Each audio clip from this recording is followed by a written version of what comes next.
Elijah Carter, a successful black CEO, faces systemic racism and discrimination when his employee, Malik, is wrongfully detained by a police officer, Officer Daniels, who harbors deep prejudice. Despite Elijah's status, he is treated as an outsider, his efforts to promote equity and justice continually undermined by a system that sees his race as a threat. The officer's actions expose the deep-rooted bias within law enforcement and the broader societal structures, forcing Elijah to confront not only individual racism, but also the larger corrupt systems that perpetuate injustice. The stakes are high, and the fight for change is just beginning. The warm, late-afternoon sun poured through the large windows of the upscale diner, casting long shadows across the gleaming black-and-white checkered floor.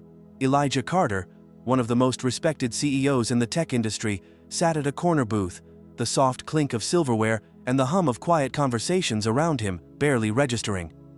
He wasn't here to bask in his success or flaunt his wealth. He was here because it felt normal, grounded, something he could cling to in a world that often wanted to turn him into a symbol rather than a man. He wore a plain navy blue sweater, well-tailored but simple, paired with a modest pair of khakis. There were no expensive watches on his wrist, no glistening cufflinks to signal his status. In fact, aside from his name, Elijah Carter, anyone who might have seen him sitting here might have guessed he was just another professional on his lunch break. But Elijah wasn't just any professional. He had built his company from the ground up, fought through endless challenges, and now stood at the helm of a multi-billion-dollar tech empire. His reputation was that of a visionary, a leader who had broken barriers and built an empire that was not just financially successful, but ethically sound. However, to most people outside of his circle, Elijah's success didn't matter. All they saw was the color of his skin. Elijah wasn't naive about the challenges that came with being black, in a world that was still very much tied to old biases. He had seen it in boardrooms, at press conferences, and even in casual conversations, where people tried to shake his hand with a fake smile, then muttered something about affirmative action or diversity quotas. It was part of the reality he navigated every single day, but it wasn't something he would let define him. He had learned to make his presence known without ever having to announce it. As he waited for his lunch to arrive, his thoughts were interrupted by a couple entering the diner. The woman was wearing a sleek dress that screamed high-end fashion, while the man beside her had a polished, expensive look, tailored suit, perfectly combed hair, a watch that probably cost more than most people's rent.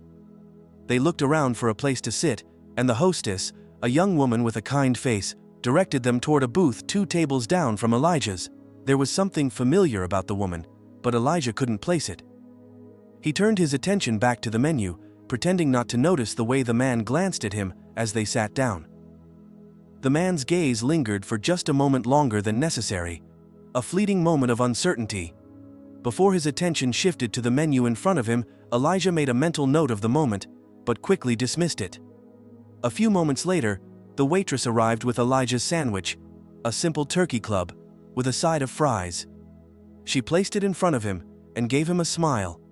He smiled back politely, giving her a small nod of thanks, as he did with all waitstaff. But he could see the subtle shift in her demeanor, the hesitation in her movements. Elijah had seen it before. The way people's eyes lingered on him when they thought he wasn't looking. It wasn't about him personally. It was about what he represented. A black man, in a world that was still trying to come to terms with black success. He took a bite of his sandwich, savoring the flavor. He liked it here, not for the food, but because it was one of the few places where he could sit and enjoy a meal without the weight of expectation or conversation hovering around him. The diner's simplicity was a comfort, a refuge from the high-powered meetings, the speeches, the constant pressure to perform and prove himself. As he finished his sandwich, a voice from behind him caught his attention. "Excuse me, sir?" He turned to find the hostess standing near his table, her face flushed with discomfort. She had clearly rehearsed something in her mind before speaking. "Yes?" Elijah said, his voice calm, but the underlying weariness in his tone not entirely hidden. "I'm sorry, sir," the hostess began, hesitating. "But, there's a policy here. We have a dress code, and I'm afraid we can't allow you to sit here unless you have a jacket on. I know it's not ideal, but we try to maintain a certain atmosphere for our guests." Elijah blinked, the corners of his mouth curving into a tight, polite smile. He could already feel the familiar stirrings of annoyance rising in his chest, but he tamped them down. There was no point in arguing. Not here. He had seen this before. It wasn't about the jacket. It never was. It was about who he was and how people saw him. In a space where wealth and prestige were supposed to be universally recognized, Elijah's presence was still questioned. He placed his napkin on the table and stood up slowly, looking the hostess in the eye. "I understand," he said, his voice steady, though the weight of the unspoken words between them was heavy. "I'll take my business elsewhere then." The hostess nodded quickly, clearly relieved that the interaction was over. She didn't seem to realize that it wasn't about the jacket. It was about the fact that she had assumed Elijah didn't belong, despite the confidence in his stride and the calm composure that spoke volumes more than any label could. She was likely oblivious to the fact that Elijah could have easily bought the entire diner without batting an eye. But that wasn't the point. Elijah turned, and as he did, he caught the glance of the well-dressed man and woman at the next booth. The man's eyes flicked from Elijah's face to the hostess, his eyebrows raised in what seemed like quiet judgment. The woman, however, didn't look up at all, her attention fully absorbed in her phone. Elijah could feel the weight of their gaze, even as he turned away and walked toward the door.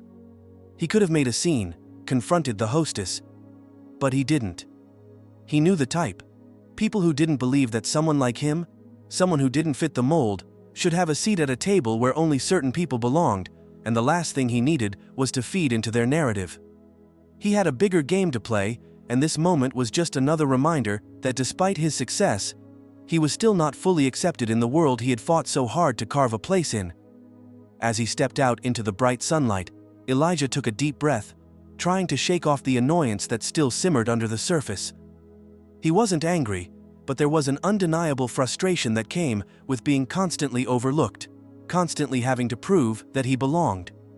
He pulled out his phone and tapped out a quick message to his assistant, canceling the rest of his meetings for the day. It wasn't just the dress code that had bothered him. It was the small, systemic ways that his identity, his position, was often disregarded. That was something he had dealt with for years, and it wasn't going to change overnight. The drive back to his office was quiet. The hum of the city around him, a steady reminder that, no matter how successful he became, he would always be judged by people who didn't know him, didn't care to understand him. Elijah wasn't naive. He knew that, in a world where appearances often mattered more than substance, he would continue to face these silent battles. But today, he wasn't going to let them win. Not today. Elijah Carter walked through the lobby of his building, the heavy doors swinging closed behind him. The cool air from the air conditioning greeted him with a sense of comfort as he ascended in the elevator, his thoughts still circling around the encounter at the diner. He had brushed it off earlier, trying to ignore the subtle sting of prejudice that was far too familiar. But as he reached the top floor and walked into his office, the weight of it all settled back in. He glanced at the walls, the sleek, modern design, and the polished glass windows that framed the city below. This was his domain, his creation. Every inch of the space, from the executive chairs to the minimalist art on the walls, was a testament to the empire he had built. Yet, in some ways, this office felt as suffocating as the diner. It was a reminder that success, in the eyes of many, was still something that could only be fully realized when it conformed to certain expectations. Expectations Elijah had often been forced to navigate through carefully. The phone rang on his desk, pulling him from his thoughts. It was a call from the mayor's office, one he had been expecting. Elijah picked up the receiver, his tone steady as always, masking the undercurrent of frustration he was still processing. "Elijah, how are you?" Mayor Davies' voice crackled through the line, friendly but slightly strained. "I'm well, thank you," Elijah responded, keeping his voice professional but cordial. "What can I do for you today, Mayor?"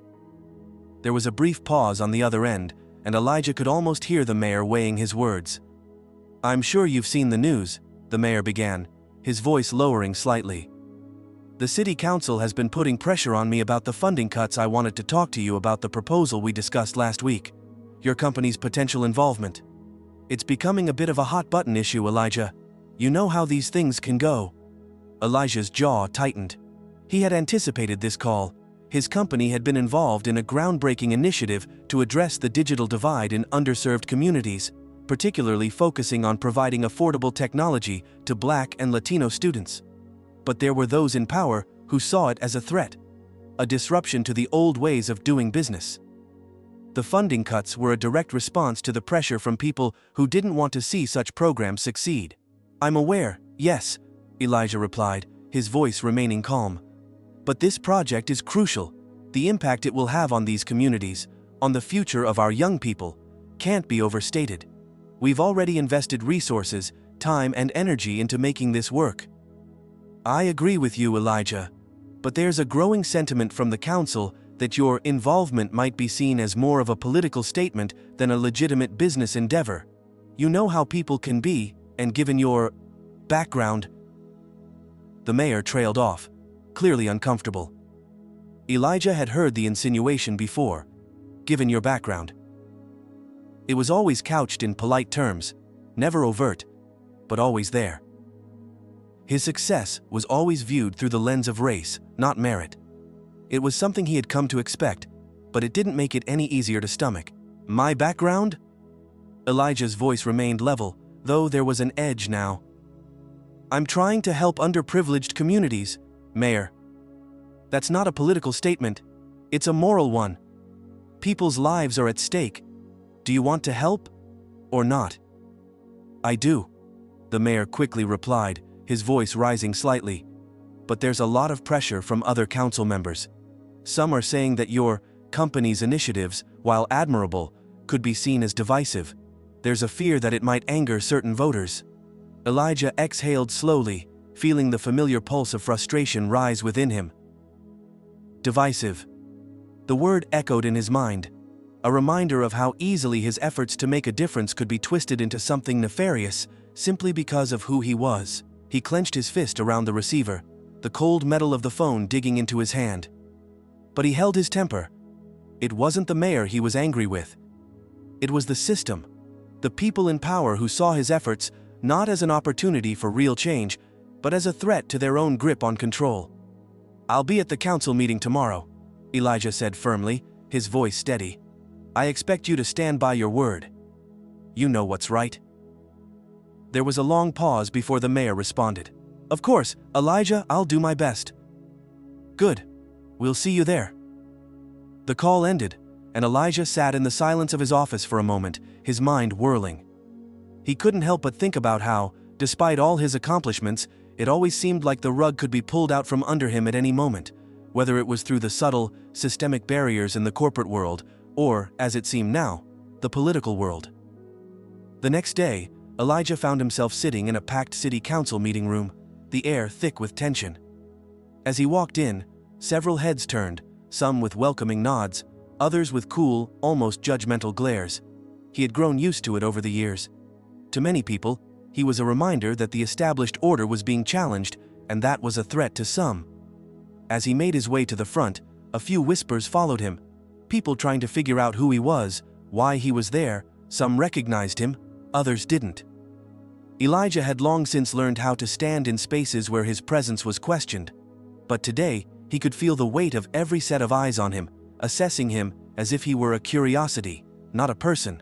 He took a seat at the long table, across from the council members who were about to decide the fate of the funding for his initiative. Mayor Davies was already seated, a strained smile on his face as he nodded at Elijah.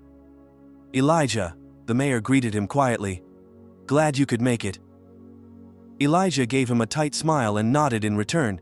He had come prepared, with all the facts and data at his fingertips. He wasn't going to let anyone undermine the importance of the work he was doing. Work that was helping people who needed it the most. The meeting began, and Elijah listened intently as the council members began to speak. The conversation quickly turned to the funding proposal for the Digital Equity Initiative. It was clear that some members were on board, but others weren't so sure. As the discussion progressed, Elijah could feel the tension building, especially as one of the council members, Councilman Thomas Green, a conservative figure with deep ties to old money in the city, stood up to speak. "I've reviewed this proposal," Green said, his voice booming across the room, "and I have concerns about the implications of having a company like Mr. Carter's involved in this project. With all due respect, his background, his motivations, might not align with the values we want to promote here in this city. We've seen similar initiatives in other cities, and they've often led to division, not unity. Elijah's jaw tightened. He had expected Green to say something, but hearing it aloud still struck a nerve. The insinuation was clear. The values Green spoke of were values that excluded people like Elijah, people who looked like him. They were the same values that had kept black people out of spaces of power for generations. "I understand your concern, Councilman Green," Elijah replied, his voice calm but firm. "But I assure you, this initiative isn't about division. It's about leveling the playing field for children who have been historically excluded from the opportunities others take for granted. This is about giving them the tools to succeed in a world that's left them behind." Green scoffed, his gaze narrowing. "Mr. Carter, I don't think you understand the political landscape of this city. People are upset you don't represent them. You represent yourself and your interests." The sting of the words cut deeper than Elijah cared to admit. He knew this wasn't about his initiative. It was about him, and it was about the power structures that feared the rise of people like him. People who could no longer be ignored. "Councilman," Elijah said, his tone unchanging, "I don't represent myself. I represent the future of this city, the future that includes all of its residents, regardless of their background, race, or income level." "Let's not pretend this is about the future," Green shot back, his voice tinged with disdain. "It's about appeasing certain groups, and I don't think that's something we should be supporting with taxpayer money." Elijah felt his pulse quicken, the familiar rush of anger building within him. He wanted to lash out, to expose the ignorance behind Green's words. But he knew better. He had learned to maintain control, to let his words do the work instead of his temper. He could see the other council members looking at him, some with skepticism, others with curiosity. The room was divided, and Elijah could feel the pressure mounting. He had one chance to shift the narrative, to show them what this was really about. The only question was whether they were ready to listen. The council meeting had gone from tense to hostile. In a matter of minutes, Elijah's heart hammered in his chest, the weight of the words being thrown his way heavier than the warm, fluorescent lights above. His efforts to remain composed were slipping, but he couldn't afford to show weakness now. This wasn't just about a funding proposal anymore. It was about something bigger. His place in this city, the place of people like him, in a world that constantly tried to erase their worth. Councilman Green's voice rang in his ears, but his words were drowned out by the thundering rush of blood in his veins. "Mr. Carter," Green spat, his eyes narrowing, "you can sit here and preach all you want about equity and fairness, but the reality is, you're trying to hijack this city with your agenda. And I won't let that happen. This city belongs to people who have worked for what they have. Not people who come in and disrupt the natural order. Disrupt the natural order." Elijah gripped the edge of the table, his knuckles whitening. It took everything within him to keep his voice even. He had been in this exact situation before, but this time, the stakes were higher. "They want to push me down, but I won't let them. Not this time.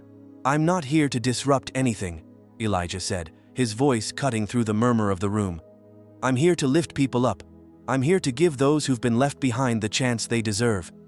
You may not see it, Councilman Green, but this is about the future of this city, about ensuring that everyone, regardless of their skin color, has the chance to succeed. I'm not asking for special treatment. I'm asking for opportunity." The room fell silent, the weight of Elijah's words hanging in the air. Green's smirk faltered, but he quickly recovered, shooting a glance at the other council members. Some were looking at their notes, others at Elijah. There was no denying that his words had planted a seed of doubt in their minds, but the skepticism was palpable, especially among the more conservative members of the council. They weren't ready to see the world Elijah was talking about. Before anyone could speak, Mayor Davies cleared his throat, signaling that he was about to weigh in. Elijah knew the mayor was caught between a rock and a hard place, trying to please both sides while knowing deep down what was right. "I think we all know how important this initiative is," Mayor Davies began, his voice strained. "And I appreciate the passion both Mr. Carter and Councilman Green have shown, but let's take a step back and—" Before the mayor could finish, the doors to the council chambers burst open. A figure strode in. A police officer, tall and imposing, wearing a dark uniform and a tight expression. Elijah's heart skipped a beat. He recognized Officer Daniels immediately. The officer's gaze locked with Elijah's, a silent but unmistakable challenge. Elijah had encountered Officer Daniels a few times before, but each interaction had been strained, full of subtle hostility. It wasn't just that Daniels was a cop. Elijah could tell that Daniels harbored a deeper animosity, one rooted in race.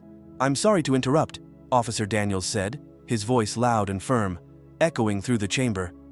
"But there's a situation outside that requires your immediate attention, Mr. Carter." Elijah narrowed his eyes. He could feel the tension in the air shift, a dark undercurrent creeping into the room. The council members glanced at one another, confusion and uncertainty spreading like wildfire. The mayor hesitated before nodding toward Daniels. "What's going on?" Mayor Davies asked, his voice stiff. "I don't know the specifics, sir," Daniels replied, his eyes still fixed on Elijah. "But it's about him. I've been informed that there's a disturbance outside, something that involves his company. I think it's best if Mr. Carter comes with me." Elijah's pulse quickened. He could feel it in the pit of his stomach, a feeling of dread creeping in, gnawing at him. Something didn't feel right. But there was no time to think about it. He had to act, and fast. "Of course, I'll go with you," Elijah said, his voice measured despite the turmoil churning inside him. He stood up, his mind racing with possible explanations for what was happening. "This has to be some kind of setup," he thought. "They're trying to shake me, to make me look like a threat." Councilman Green's eyes gleamed with a mixture of triumph and disdain as he looked over at Elijah. "Looks like your agenda is already causing problems," he muttered, almost too quietly for anyone to hear. But Elijah caught it, and the words stung like a slap in the face. But there was no time for a response. Daniels was already motioning for Elijah to follow him, the officer's footsteps heavy and deliberate as he led Elijah out of the room. The door closed behind them with a quiet thud, sealing them in a narrow hallway. As they walked, the officer didn't speak, but the weight of his presence was palpable. Elijah's mind raced. What could they possibly want with him? He was expecting some kind of media spectacle, maybe an ambush, but his instincts told him it was something far worse. They reached the exit of the building, and Elijah stepped out into the sunlight. A crowd had gathered outside, a mix of reporters and police officers, all surrounding a black SUV parked on the curb. Elijah's eyes immediately caught sight of the car's windows. They were tinted black, making it impossible to see inside. But then his gaze flicked to the officers standing around the vehicle, and he saw them, the signs of a confrontation in progress. He approached cautiously, trying to make sense of what was happening. Officer Daniels stood by the car, and as Elijah drew nearer, he noticed the figure inside the vehicle. Someone who had their hands pressed firmly against the glass. They were in distress. But it wasn't until they were pulled from the vehicle that Elijah saw the face. It was one of Elijah's employees, a young man named Malik, someone Elijah had hired straight out of college. He had a promising future ahead of him, but now, Malik was being dragged by two officers, his arms pinned behind him, in a way that looked all too familiar. "Hey, what's going on here?" Elijah demanded, his voice sharp, feeling the anger surge in him for the first time. He didn't care who was watching. He had to protect Malik, even if it cost him everything. The officer who was holding Malik released his grip for a moment, as they turned to face Elijah. "This is none of your concern, Mr. Carter," one of them said, his voice dripping with authority. "Your employee here has been causing trouble. We've got it under control." "Under control," Elijah echoed, stepping closer. He could feel the anger rising in his chest. "That's Malik. He works for me. You have no right to treat him like this. What's the charge?" The officer sneered. "The charge is none of your business. You need to step back before this escalates any further, Mr. Carter." But Elijah wasn't backing down. He knew what was happening here. This wasn't just about Malik, it was about the same systemic injustice Elijah had faced his entire life. "This is a test," he thought. "A test of my strength, of my resolve." But something inside him was boiling over. He wasn't going to let this go, not like everything else. Just as the tension reached its peak, Malik, eyes wide with fear and frustration, broke free from the officer's grasp. "Elijah, don't," he gasped. "You don't know what they'll do to you. Please, just let it go." But it was too late. Elijah's jaw clenched. He was past the point of letting this go. "Malik, it's okay," Elijah said, his voice low and steady, but on the inside, he was boiling with rage. He had to act now. The heat from the midday sun was almost unbearable as Elijah stood there, his fists clenched at his sides, watching as Malik struggled in the hands of the officers. The world around him seemed to blur, the sound of the crowd, the reporters shouting questions, the traffic buzzing by.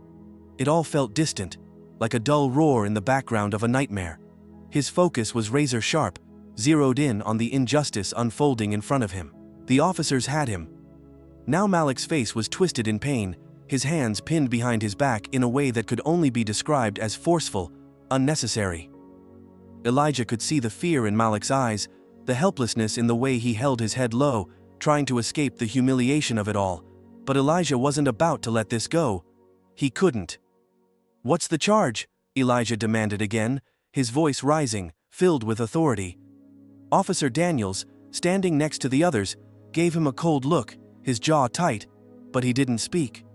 Instead, the other officer, an older man with a weathered face and hard eyes, spoke up. "Obstruction of justice," the officer said with a sneer. "He was resisting a lawful stop. He's lucky we don't charge him with more." Elijah felt the blood rush to his face, his pulse quickening, resisting a stop. He had seen this play out far too many times in the media, far too many times in his own life. An innocent black man just trying to go about his day, being harassed by the system for no other reason than his skin color. And now, Malik, one of his employees, was caught in the crossfire of this never-ending cycle. "That's a lie." Elijah's voice was louder now, demanding attention. Malik wasn't resisting. "He's a good man, a hard-working employee. You're making this up." One of the officers, a young man with a buzz cut and a thin frame, stepped forward, his expression indifferent. "You don't know the whole story, Mr. Carter," he said, with a dismissive tone. "So maybe you should just step back. We're taking him in, and you don't need to make this any harder than it already is." The words stung, but it was the way they said them, like they were just doing their job, like Malik's life didn't matter. That made Elijah's blood run cold. He had been in enough meetings with high-profile figures, enough boardrooms and debates to know how power worked. But here, out in the open, in the streets of his own city, this wasn't about power in the traditional sense. This was about something uglier. This was about control. Elijah's mind raced, but his body remained still. Every fiber of his being screamed at him to act, to rush forward and stop this, but he knew better than to give them the excuse they were waiting for. He had to keep it together. He had to think. The reporters were snapping photos now, their cameras flashing. The crowd was murmuring in hushed tones, some of them standing behind the officers, while others were gathering around Elijah, their gazes mixed with confusion, pity, and something far more dangerous. The moment was slipping through his fingers, and he knew that if he didn't act soon, he would lose control of the situation entirely. "Officer Daniels," Elijah said, his voice measured, calm, but filled with an undercurrent of tension.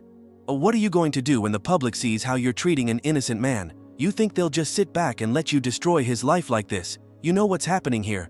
This is about something more than a small-time arrest. It's about systemic corruption.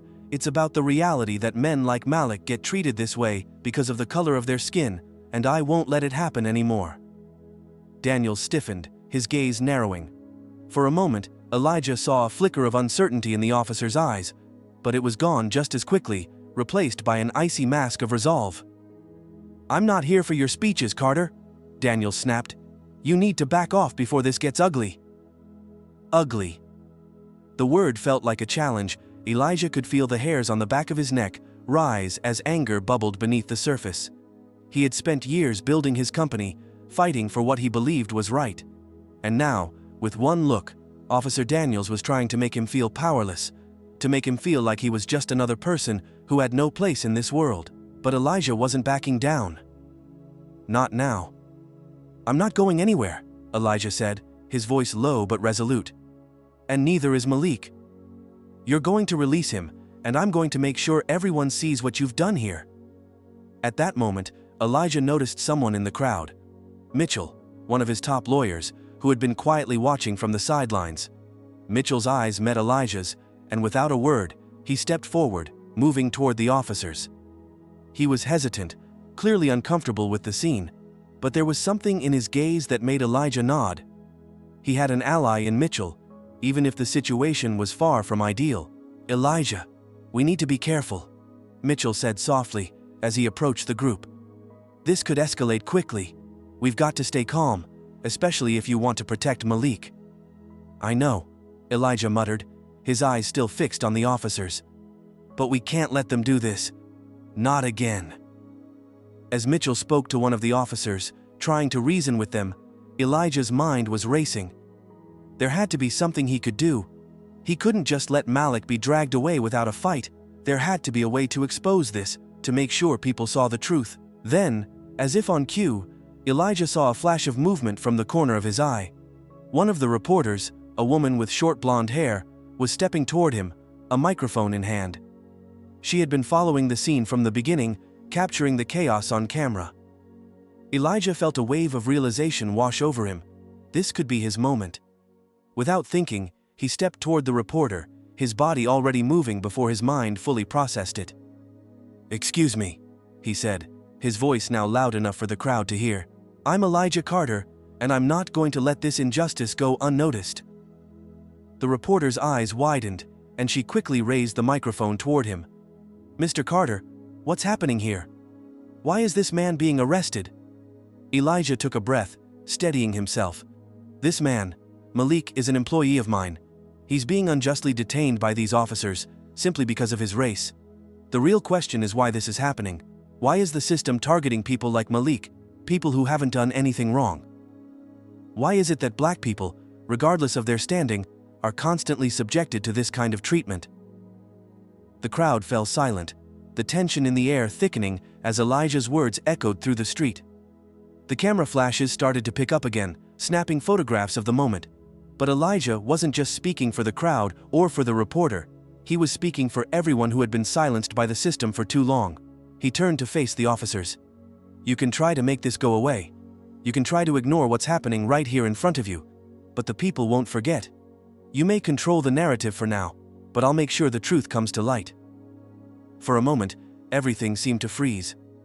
The officers were silent, looking back at him with cold, unreadable expressions. Malik stood in the background, his face a mix of fear and awe. Elijah knew that this was the moment. But just as Elijah opened his mouth to continue, something unexpected happened. A different officer, one who had been watching the whole situation from a distance, stepped forward. "You need to leave now, Mr. Carter," the officer said firmly, his tone laced with authority. "Or we'll have to arrest you too." The words hit Elijah like a slap in the face. Arrest him. They were threatening to arrest him now too, for speaking out, for defending someone he cared about. But Elijah didn't flinch. He wasn't about to let them win. He was ready. "This isn't over," he said, his voice resolute. "You want to arrest me? Go ahead. But know this. What you're doing here today, it's going to come back to haunt you, it's going to cost you." The officer stepped back, but the threat still hung in the air, heavy and suffocating. The moment Elijah had feared, had expected, had finally arrived. Malik was still in the grasp of the officers, but now the focus had shifted. The crowd had begun to swell around them, the cameras clicking furiously, the tension palpable. Elijah could feel it in his bones. The weight of this moment was immense. The stakes had never been higher. If he didn't act now, if he didn't stand his ground, this could all spiral out of control. He turned back to Officer Daniels, who had been standing apart from the others, his arms crossed tightly over his chest. There was something in Daniels' eyes now, a hard, familiar gleam, as if he knew this was no longer just a routine arrest. This was a moment of reckoning. "You think this is just about a simple arrest, Daniels?" Elijah asked, his voice steady but laced with fury. "You're wrong. This is about everything that's wrong with this system. It's about people like you using your badge as a weapon, not for justice, but for your own prejudice." Officer Daniels's lips twisted into a sneer, his jaw tightening as he took a step forward. His voice, when it came, was low and mocking. "You don't know anything about justice, Carter. You think you can walk in here, all high and mighty, preaching to me about fairness. You don't even belong in this world. You're just a kid playing dress-up, trying to convince everyone that you've earned your place. But you haven't. People like you. You don't get to decide how things work." Elijah's chest tightened at the words, but he didn't let the anger overtake him. He couldn't. Not now. If he let his emotions show, if he let Daniels see him lose control, everything would fall apart. Instead, Elijah took a slow breath and stepped closer to the officer, his eyes not leaving Daniels's face. "You're wrong," Elijah said calmly, his voice cutting through the charged air. "I've earned everything I have. I didn't get here by playing the game the way people like you want me to. I got here by being better, by being smarter, by working harder than anyone else. And I won't let someone like you, someone with your small-minded racist views, tell me I don't belong." For a moment, Daniels didn't speak. He just stood there, his lips curled in disdain, his fingers twitching like he was itching for a confrontation. The crowd had grown silent, the energy in the air thickening as everyone seemed to be waiting for the next move. Then, Daniels sneered. "You think this is about being smart, about working hard? This isn't about that. This is about people like you, taking what's ours, about trying to rise above your station. I've seen people like you come and go. You're all the same." There it was. The truth spilled out of Daniel's mouth, raw and unfiltered. "People like you," he'd said. The words hung in the air like poison, confirming everything Elijah had suspected. This wasn't about Malik, or even Elijah's initiative. This was about the deeper, systemic prejudice that ran through the city like an undercurrent. Officer Daniels wasn't just doing his job. He was upholding an ideology, a belief that people like Elijah didn't deserve the power, the respect, the success that they had earned. Elijah's hands balled into fists, the fire of his anger burning bright inside him, but he kept his voice steady, refusing to let Daniels see how deeply his words had cut. "You think you're the judge of who deserves what?" Elijah's voice was almost a whisper now, but the intensity was palpable. "You think that just because you're wearing a badge, you can decide who's worth something. You're wrong, and you're going to find out just how wrong you are." Officer Daniels stepped forward, his eyes flashing with anger. "You've made a mistake, Carter. You think you can walk around here like you're above the law, like you can just do whatever you want, but that's not how it works. You're going to regret this." Elijah didn't flinch. He stood his ground, his posture unwavering. "I'm not afraid of you," he thought, feeling a surge of strength run through him. This was the moment he'd been waiting for.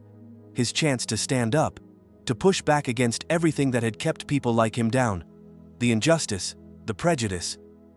It all led to this, and he was going to make sure the world saw it. At that moment, something inside Elijah clicked. The realization was clear. This wasn't just a fight for Malik, or even for himself. This was bigger.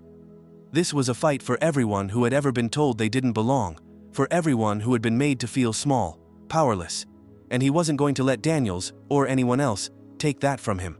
He turned to the crowd, his voice rising as he addressed them, his eyes locking onto the cameras, the reporters, and the onlookers who had gathered. "This isn't just about me," Elijah said, his words clear and powerful. "This is about all of us. This is about the system that has been failing us, that has been silencing voices like mine, like Malik's. I'm not going to stand by while people are treated like this. I've worked too hard, I've built too much, and I'm not going to let someone like Officer Daniels keep me from fighting for what's right. I won't be silenced." The crowd shifted, murmurs of agreement rippling through them. The reporters raised their cameras, capturing the moment as Elijah stood in defiance. It was a rare sight. An outspoken, successful black man, challenging the system in a way most could only dream of, but Elijah wasn't dreaming. He was doing it. Officer Daniels, however, was far from impressed. His face twisted with fury as he reached for his radio, signaling for backup. "This isn't over, Carter," he spat. "You're making a mistake. You have no idea what you're getting yourself into." Elijah's resolve only strengthened. He stepped forward, refusing to back down. "No, Daniels. This is over. You're not going to intimidate me, and you're not going to intimidate anyone else. You're going to walk away, and you're going to release Malik right now, or you'll regret it." The air crackled with tension as the officers exchanged uncertain glances. They had expected Elijah to cower, to fall in line, but he wasn't backing down. Not now, not ever. And the truth was undeniable. The tide was turning. Then, just as the situation was reaching its boiling point, something unexpected happened. A black sedan pulled up to the curb with a screech of tires. The door swung open, and out stepped a familiar figure, David Lawson, Elijah's father. The man who had built an empire of his own, who had fought countless battles to ensure that Elijah could have the life he deserved. The man who had always taught Elijah to never back down, to always stand up for what was right, no matter the cost. "Step away from my son." David's voice was low, but the authority in it was unmistakable. It cut through the tension like a hot knife through butter. Elijah looked over at his father, the anger and the determination in his eyes matching Elijah's own. Officer Daniels hesitated, his hand still hovering over the radio, but something had shifted. The presence of David Lawson, Elijah's father, the man with the power to destroy everything they had worked for, had taken the wind out of Daniels's sails.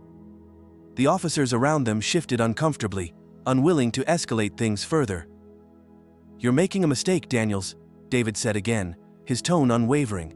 "This isn't the way and you know it." There was a long, suffocating silence before Officer Daniels finally took a step back, his face a mixture of frustration and fear.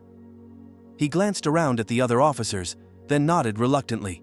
"Let him go," he muttered, his voice barely audible. The officers released Malik, who staggered forward, his body trembling from the stress of the situation. Elijah stepped forward, his hand resting on Malik's shoulder, offering him a steadying presence. The crowd, sensing that the tension had finally broken, erupted into a chorus of applause. Elijah felt his chest swell with a mix of pride and exhaustion. This battle had been won, but the war was far from over. The tension in the air was thick, every second hanging by a thread as Elijah stood his ground, face to face with Officer Daniels. The crowd had fallen into an uneasy silence, all eyes trained on the scene unfolding before them. The standoff was no longer just about a simple arrest, it had become a battleground for Elijah's principles, for justice, for everything he had fought for. And now, with Malik's future hanging in the balance, Elijah was going to make his stand. "You're making a huge mistake, Daniels," Elijah said, his voice steady but filled with a quiet intensity. His hands were clenched at his sides, the weight of the moment pressing against him. He could feel the eyes of the onlookers, the reporters, and most importantly, the officers who had gathered around them. He had no idea what the outcome would be, but one thing was certain: he wasn't backing down. Not now. Officer Daniels scoffed, his stance stiff and defiant. "A mistake?" He laughed bitterly. "You think you can lecture me about mistakes? You think you can come in here, playing the savior, telling me what's right and wrong?" His eyes locked onto Elijah's, his voice dripping with disdain. "You're nothing more than a rich kid with a fancy title. You don't know the first thing about real power, real authority." Elijah's stomach tightened. The words stung, but he refused to show it. He had heard them before, in boardrooms and offices, from people who couldn't stomach seeing someone like him succeed. But today, Elijah wasn't just a successful CEO. He was a man who knew the cost of silence, and he refused to remain silent any longer. "I don't need your approval, Daniels," Elijah replied, his voice calm but filled with resolve. "But you'll have to answer for what you're doing today. This isn't just about me or Malik. This is about everyone who's been treated like they don't matter. It's about the system you uphold, and it's broken." Daniels took a step forward, his face inches from Elijah's, his eyes seething with anger. "You think you're some kind of hero? This isn't a movie, Carter. You don't get to play the good guy. You don't get to save anyone. You're not even on the same playing field as me." Elijah's fists tightened, his nails digging into his palms. The rage inside him was bubbling to the surface, but he held it back. He couldn't afford to make a misstep. Daniels wanted a fight, a reason to escalate this into something physical, but Elijah knew that would only make it worse. He needed to outthink Daniels, outmaneuver him. "You're wrong, Daniels," Elijah said, his tone hardening. "This is exactly what it is. This is me taking a stand, and the truth is, you've been part of a system that's been silencing people like Malik, people like me, for far too long. I'm not playing games. I'm here to expose you. To expose everything you've been hiding behind that badge of yours." For a brief moment, Daniel's expression faltered. There was a flicker of something in his eyes, something that wasn't quite anger, maybe fear. but it was gone before Elijah could fully process it. Daniels stepped back, his hands balling into fists, his face contorting into a mask of pure hatred. "You have no idea who you're dealing with," Daniels spat, his voice low. "You think you're above this? You think you can just walk in here and change everything with a speech? I've seen people like you before. Always thinking you can make a difference, always thinking that your voice can make a change." He stepped closer again, his breath hot against Elijah's face. "But you're just another pawn in a game that's been running long before you got here. You'll never win. You'll never change anything." Elijah stood tall, refusing to step back even an inch. His eyes never wavered from Daniels's. He wasn't going to let this moment slip away. Daniels might have thought Elijah was just some rich CEO, but Elijah knew what it meant to fight for something. He had fought for every inch of success, every recognition, and he wasn't about to let a man like Daniels take that away from him, especially not now.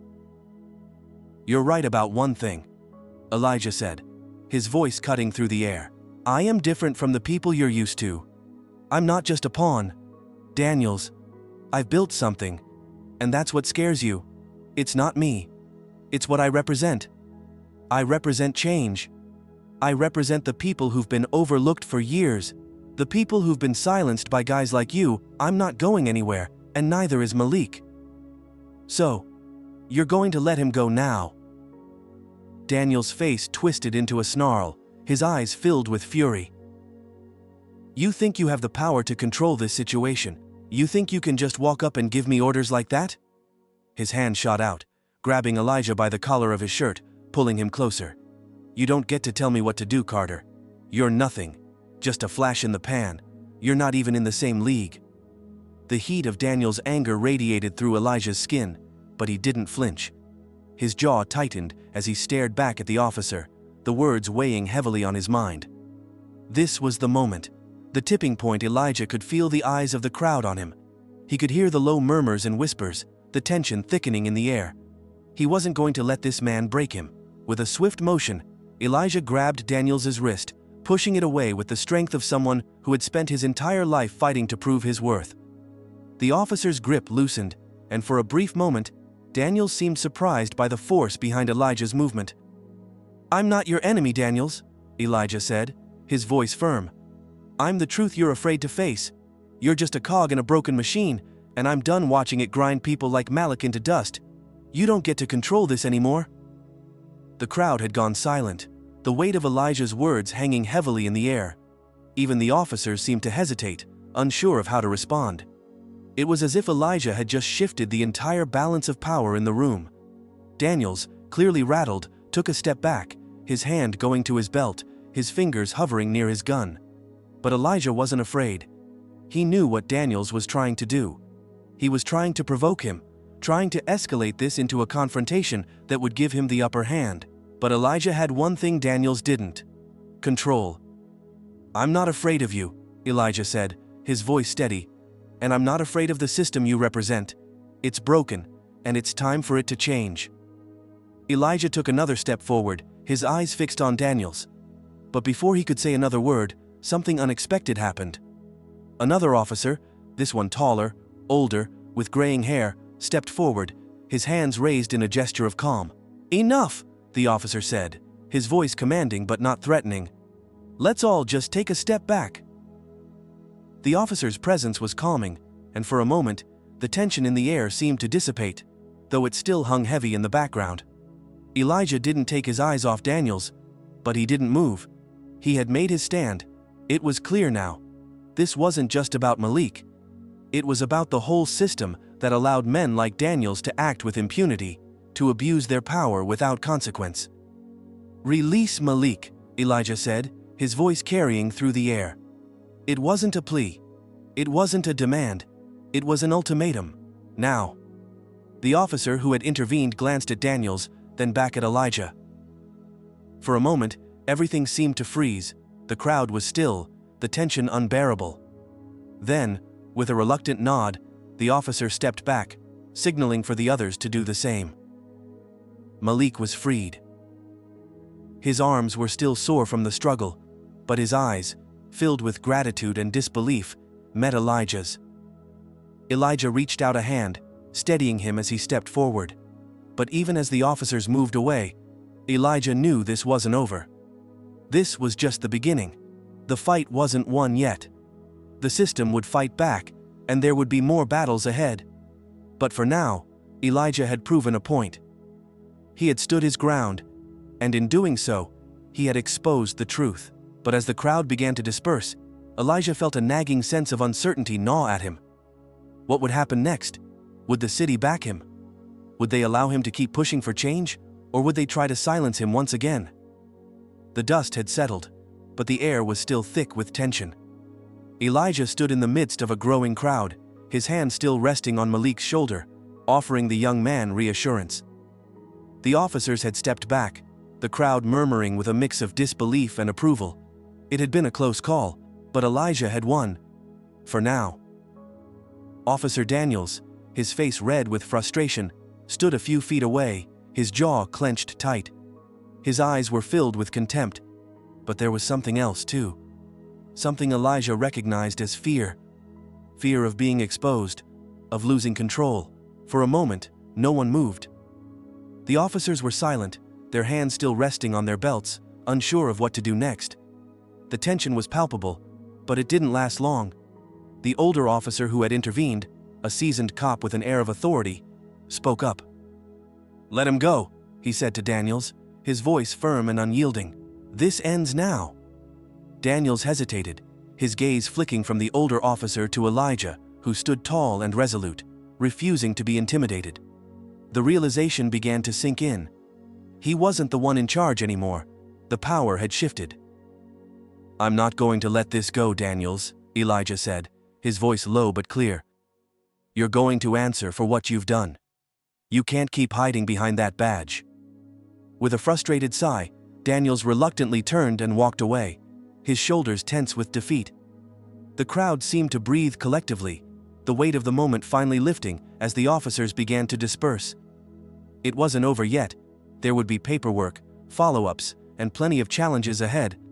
But for the first time, Elijah felt like the balance had tipped in his favor. That night, Elijah sat alone in his office, the glow of the city lights casting long shadows across his desk. The events of the day had unfolded faster than he could have imagined. The media was already buzzing with coverage, but the real story was still unfolding. Malik had been released without charges, but Daniel's actions were far from being forgotten. Elijah knew that the struggle wasn't over, that the fight for justice was long and never simple. But something had changed today. Elijah had changed. He leaned back in his chair, reflecting on the journey that had brought him here. Years of hard work, of climbing a ladder that seemed built for others, not him. He had always known that success came with a price, but this was different. This wasn't about business strategies or innovation. This was about something bigger, something that had nothing to do with wealth or status. For the first time, Elijah understood the true weight of his position. Not just as a leader, but as a symbol. He had fought for those who had been overlooked, for those who had been denied opportunities because of the color of their skin, because of who they were. He had been fighting, not just for his own success, but for the future of everyone who hadn't been given a fair chance. His phone buzzed on the desk, and Elijah picked it up, seeing a message from Mitchell, his lawyer. Elijah's mind raced as he read through the words. The media had already gotten wind of the confrontation outside the council meeting. News outlets were asking questions. The story had gone viral, and Elijah was at the center of it all. But that wasn't the most important part. The message also detailed an investigation that was now underway into Officer Daniels' actions, with Malik's arrest being flagged as unlawful.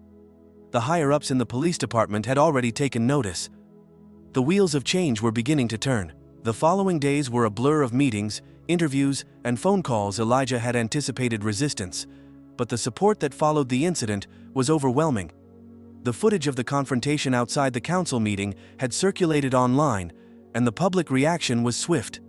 People were tired of the system protecting its own, of police officers who thought they could act with impunity. Elijah had sparked something that wasn't going to be easily extinguished. The backlash against Daniels was swift. The internal investigation into his conduct led to his suspension, and more officers began to speak out against the system that allowed corruption to fester unchecked. Daniels' colleagues, who had once turned a blind eye to his behavior, were now forced to confront the truth. It wasn't just a story about one bad cop, it was about the culture that allowed his actions to continue for so long. Elijah's efforts didn't stop there. His company, once seen by some as a symbol of corporate ambition, was now viewed as a beacon of change. The focus on equitable opportunities and dismantling systemic barriers in the workplace began to take hold. The media, once critical of his diversity initiatives, now praised his commitment to real-world change. His name had become synonymous with reform, not just in the tech industry, but across the city. In the days that followed, Elijah took every opportunity to speak out, to advocate for those who couldn't speak for themselves. He knew the battle wasn't over, it would never be over. But for the first time, he could see the seeds of systemic change taking root. One evening, after a long day of meetings, Elijah stood by the window of his office, looking out at the city below. It was a clear night, and the skyline sparkled under the glow of the lights. He had worked hard to build this empire, but tonight, something felt different.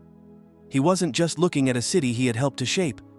He was looking at a city that was changing because of the voices that had been lifted up, because of the fight for justice that was gaining momentum. The door to his office opened, and Malik stepped inside. He was quiet at first, his eyes scanning the room. Elijah could see the exhaustion in his posture, but there was a spark in his eyes, something that hadn't been there before. "Hey Malik," Elijah said with a smile, gesturing for him to take a seat. "Mr. Carter," Malik began, his voice hesitant but grateful. "I just wanted to thank you again for everything. I don't know what would have happened if you hadn't been there today. I was scared. But you showed me that we can fight back, that we can be heard." Elijah leaned forward, his expression serious. "It wasn't just me, Malik. It was all of us. This is about more than one person, more than just a single moment. It's about making sure people like you, people like me, have a place, a voice, a future. We've only just started, but I'm not stopping." Malik nodded, his eyes filled with determination. "I get it now. I get what you're fighting for, and I'm with you. I'll do whatever I can to help." The weight of the moment wasn't lost on Elijah. For the first time in a long while, he felt the deep satisfaction of knowing that his actions had made a difference, but the road ahead wasn't going to be easy. He knew that the system didn't change overnight, and there would be resistance, threats, and obstacles to overcome. But Elijah was ready for it. He had seen firsthand the way things could change if people stood up for what was right. His work wasn't done, but for the first time, it felt like victory was within reach. As the weeks passed, Elijah's efforts continued to reshape the conversation in the city. He worked closely with local leaders, activists, and community organizations, pushing for policies that would ensure that the voices of marginalized communities would no longer be ignored. The media coverage of the incident outside the council meeting had sparked a national conversation about police reform, and Elijah found himself at the center of it. But even as progress was made, the fight was far from over. There were still systems in place that would resist change, people who would continue to protect the status quo. Elijah knew he couldn't do this alone, but he also knew that he wasn't backing down. Not ever. The battle for justice had only just begun.